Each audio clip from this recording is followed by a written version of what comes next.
Hello guys, nandito na naman tayo sa panibagong episode.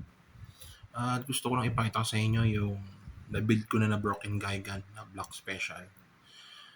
Pero hindi ko pa nadidikit yung kanyang decals. So, ito siya.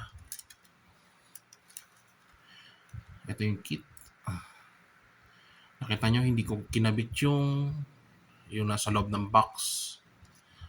Instead, naglagay ako ng yung may rubber ring. Kasi ito yung talaga dapat sa nakalagay. So, ito yung kit. Smoke black. Hindi ko pa na ilalagay yung decals.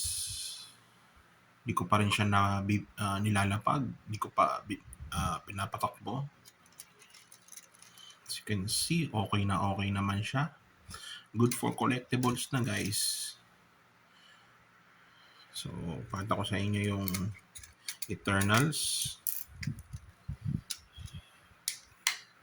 Ito yung kasama niyang gear. Ayan. May kasama siyang motor. Smoke block din.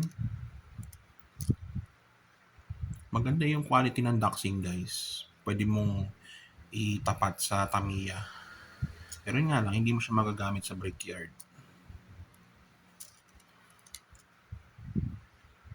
So, ito yung cowl. Napakagandang cowl. Kita mo yung mga details, yung mga tornilyo dito. Dito, sa ilalim, wala kang makikita na nakalagay na doxing na branding. Kasi sa Tamiya meron, di ba? Yun yung pagkakaiba nila. Yung lock ng cowl, okay naman din. So, pakita ko sa inyo pag nadikit ko na yung decals. So, yun o, nadikit ko na yung decals niya, no guys. So, ito na itsura niya. So, yung quality ng decals niya is maganda. Pero hindi siya based sa premium.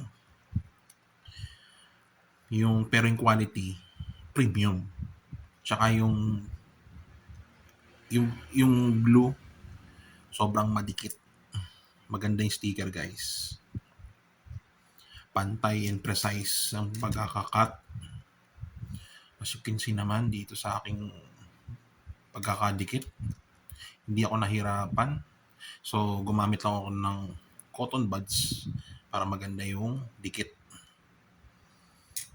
So, di ba? Okay na pang collection.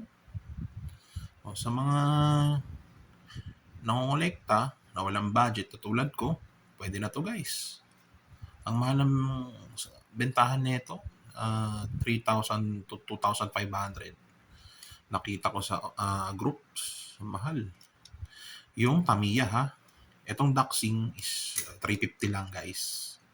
Pero kita nyo naman ang quality. Pwede mo itabi sa Tamiya. So yun lang guys, there you have it, my Broken Gigant. A little review on it. So thank you for watching and see you on my next vlog. This is Nix Mendoza. Don't forget to like and subscribe.